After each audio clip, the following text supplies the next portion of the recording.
pagi, Assalamualaikum warahmatullahi wabarakatuh. Apa kabarnya hari ini? Semoga baik-baik saja ya. Hari ini kita akan membahas materi kelas 11, lanjutan dari materi sebelumnya yaitu tentang sel. Nah, di materi sebelumnya kita sudah membahas organel-organel sel yang dimiliki oleh keduanya yaitu pada sel tumbuhan dan pada sel hewan. Kita harus tahu dulu ya, tujuan pembelajaran kita pada hari ini adalah untuk mengetahui struktur dan fungsi dari organel-organel sel. Oke, kita langsung masuk aja ya ke materinya. Nah, materi yang akan kita bahas pada hari ini, pada video kali ini, yaitu tentang organel-organel atau struktur sel yang hanya dimiliki oleh sel tumbuhan dan organel atau struktur sel yang hanya dimiliki oleh sel hewan. Kita mulai dari struktur yang hanya dimiliki oleh sel tumbuhan. Yang pertama adalah dinding sel. Dinding sel hanya terdapat pada sel tumbuhan, jamur, alga, atau ganggang. Fungsinya yaitu sebagai pelindung sel dan juga mempertahankan dari bentuk sel. Karena adanya dinding sel ini pada sel tumbuhan membuat struktur dari sel tumbuhan adalah kaku. Maksudnya kaku di sini apa sih? Maksudnya kaku di sini adalah sel tumbuhan tidak bisa bergerak secara aktif atau pergerakannya pasif. Bedanya, kalau pada sel hewan tidak punya dinding sel sehingga menyebabkan hewan bergerak secara aktif. Coba bayangkan kalau sel tumbuhan tidak punya dinding sel. Wah, berarti sel tumbuhan bisa bergerak ke sana ke sini ya. Oke, di gambar ini kita lihat ya, dinding sel itu yang mana sih? Dinding sel itu yang letaknya di paling luar ya, yang berwarna hijau tua. Dinding sel ini berfungsi sebagai pelindung dari isi sel pada sel tumbuhan. Kita lihat pada gambar berikutnya. Nah, pada gambar berikutnya, dinding sel ini sama yang letaknya paling luar, yang berwarna hijau tua ini. Oke, sekarang kita lanjut ke bagian yang kedua, yaitu plastida. Sebagai organel yang menyimpan materi berupa zat warna diselimuti oleh membran ganda. Kalau dalam struktur sel, biasanya plastida itu jarang dibahas ya. Yang paling sering dibahas adalah salah satu jenis dari plastida, yaitu yang bernama kloroplas.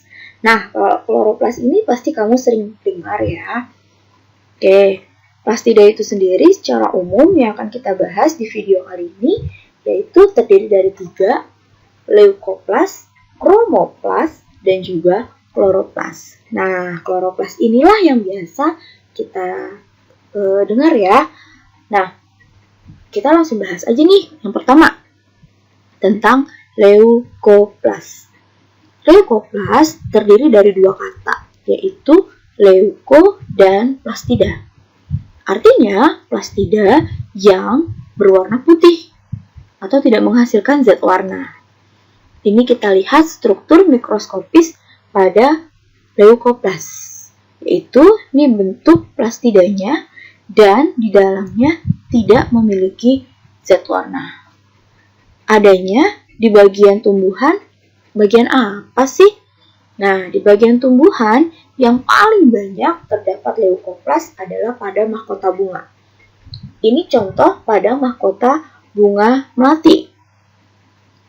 Kalau contoh yang lainnya, bisa lah ya kamu sebutkan. Paling gampang adalah pada mawar. Ada mawar putih, terus juga ada pada mahkota bunga teratai, Terus ada juga bunga sepatu ya yang berwarna putih. Nah, selain pada mahkota bunga, juga ada pada buah-buahan. Ini contohnya adalah pada buah aren. Nah, buah aren ini yang biasa kita kenal sebagai kolang-kaling. Buah apa lagi sih yang mengandung leukoplas? Banyak ya. Bisa kita contohkan misalnya pada apel, pada buah pir, dan lain sebagainya. Nah, sekarang kita bahas yang kedua. Ini yang paling sering dibahas di sel tumbuhan, yaitu kloroplas. Terdiri dari dua kata, yaitu kloro dan plastida, atau plastida yang berwarna hijau. Dalam struktur mikroskopisnya yang bisa kita lihat secara mikroskopis, nah seperti ini. Kelihatan jelas kan? Yang berwarna hijau ini kandungannya adalah kloroplas. Oke, kalau dalam struktur sel bentuknya seperti ini. Mirip apa, ayo? Oke, bentuknya adalah mirip seperti mitokondria. Tapi bedanya di dalamnya ini kelihatan ada tumpukan-tumpukan. Kalau kita lihat secara detail, tumpukan-tumpukan ini adalah seperti tumpukan koin yang dinamakan dengan granum atau bahasa Indonesianya adalah grana. Ya, oke. Kloroplas ini adanya paling banyak terdapat pada daun. Hampir semua daun mengandung kloroplas. Berikutnya ada pada kulit buah. Ini contohnya pada kulit buah sirsak. Tapi buahnya apa lagi ya yang lainnya? Kau bisa pasti menyebutkannya. Oke, selanjutnya adalah kromoplas. Berasal dari dua kata yaitu kromo dan plastida. Yaitu plastida yang menghasilkan warna selain warna putih dan hijau. Selain putih dan hijau warna apa ya? Ya, pastinya ada warna oranye, warna merah, warna ungu, dan lain sebagainya. Ini contoh kromoplas pada wortel. Wortel warnanya kan oranye. Nah, dilihat secara mikroskopis, ini yang terlihat. Warna oranye dari kromoplas itu sendiri. Nah, contohnya pada bagian tumbuhan apa sih? Ini yang pertama, paling banyak adalah pada mahkota bunga. Di sini saya contohkan pada mahkota bunga flamboyan dan juga bunga kembang sepatu. Nah, warnanya jelas beda ya. Nah, satu warnanya kuning, di sini satu warnanya oranye. Banyak juga mahkota bunga yang berwarna merah. Ada juga yang berwarna ungu. Nah, selain pada mahkota bunga, juga banyak terdapat pada daun. Jadi daun itu warnanya tidak hanya hijau, tapi juga ada warna yang selain hijau. Di sini contohnya warnanya agak kemerahan. Ya. Nah, berikutnya ada pada kulit buah. Nah, kulit buah, banyak nih kulit buah yang warnanya merah, yang warnanya kuning, dan ini saya contohkan adalah warnanya ungu. Nah, ini juga kandungannya adalah kromoplas. Dan kromoplas juga ada pada daun yang sudah tua atau daunnya itu segera gugur. Ini juga sama kandungannya bukan kloroplas tapi kromoplas. Nah, ini contoh dari kromoplas yang ada pada bagian-bagian tumbuhan. Yang ketiga adalah vakuola. Vakuola fungsi utamanya adalah sebagai penyimpan senyawa organik dan juga penyimpan pigmen dan penyimpan senyawa beracun atau aroma yang tidak sedap. Nah, vakuola ini kalau pada sel tumbuhan adalah ukurannya yang paling besar. Nih ya, kelihatan ya yang ukurannya paling besar. Makanya di video sebelumnya saya jelaskan bahwa kalau pada sel hewan, ukuran yang paling besar itu adalah nukleus, tapi kalau pada sel tumbuhan, ukuran yang paling besar itu adalah vakuola. Oke, nah vakuola ini sel hewan punya nggak sih? Ada beberapa referensi buku yang menyatakan sel hewan punya. Tapi jika kita lihat dari strukturnya, sel vakuola ini hanya dimiliki oleh pada sel tumbuhan. Kalau sel hewan di beberapa referensi itu menyebutkan adalah pada hewan ini. Tapi ini bukan termasuk ke dalam kingdom Animalia ya. Ini termasuk ke dalam kingdom Protista. Kita sebutnya sebagai Protista mirip hewan, yaitu amuba. Jadi amuba ini atau Protista mirip hewan inilah yang memiliki vakuola, yaitu vakuola kontraktil dan juga vakuola makanan. Jadi, sel hewan secara umum tidak memiliki vakuola. Nah, vakuola tadi fungsinya adalah penyimpan senyawa. Senyawa yang disimpan adalah berupa alkaloid. Alkaloid inilah yang menyebabkan aroma pada bunga, yaitu pada mahkota bunga berbeda. Misalnya, ini contohnya pada melati. Aroma pada melati itu memiliki kekasannya sendiri. Nah, kekasannya aroma pada melati ini disebabkan oleh alkaloid. Contoh yang kedua adalah pada buah. Di sini saya contohkan adalah buah durian. Buah durian memiliki aroma yang sangat khas, yaitu menyengat, yang kandungannya merupakan alkaloid. Jadi kita tahu nih, oh ini buah durian, oh ini buah nangka, oh ini buah mangga. Nah, aroma-aroma khas pada tumbuhan ini disimpan di dalam vakuola, dinamakan zatnya adalah alkaloid. Oke, nah sekarang kita lanjut, yaitu struktur sel yang hanya dimiliki oleh sel hewan. Yang pertama adalah lisosom. Lisosom berfungsi dalam proses pencernaan intrasel. Maksudnya, apa sih pencernaan intrasel? Pencernaan intrasel itu proses fagositosis, yaitu menelan atau mencerna partikel yang lebih kecil. Partikel ini bukan partikel sembarangan, tapi partikel yang dianggap sebagai sel asing atau tidak dikenali oleh tubuh kita.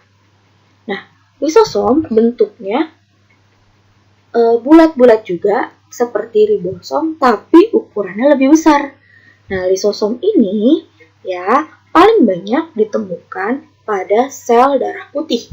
Karena sel darah putih itu sendiri fungsinya adalah untuk membunuh sel asing atau kuman yang masuk ke dalam tubuh kita.